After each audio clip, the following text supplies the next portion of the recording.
Welcome to Luton, home to a colourful mix of cultures and creeds. But links to acts of terrorism at home and abroad have earned the town a reputation as a hub for Islamic extremism. The London bombers of July 2005 met here before making their way to the capital, and the man behind the botched suicide bombing in Sweden in December lived in this quiet Luton street.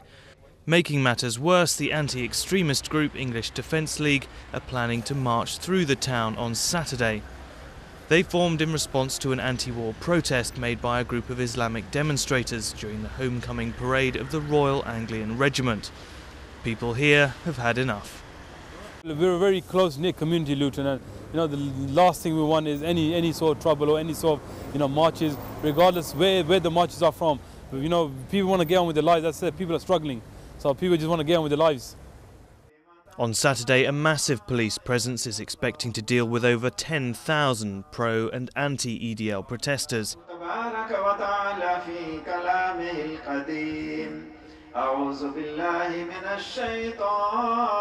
Local Muslim leaders say they've already dealt successfully with Islamic extremist elements in the community, but admit that a handful remain, belonging to the banned group Al-Mujahirun. If you're going to paint the image of extremism upon Luton, it needs to be focused on them, EDL, and not the Muslims.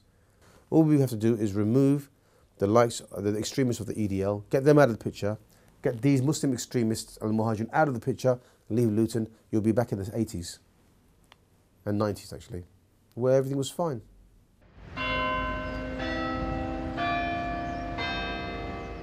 The local council last year set up a Luton in Harmony campaign to try to put across a more representative picture of the town.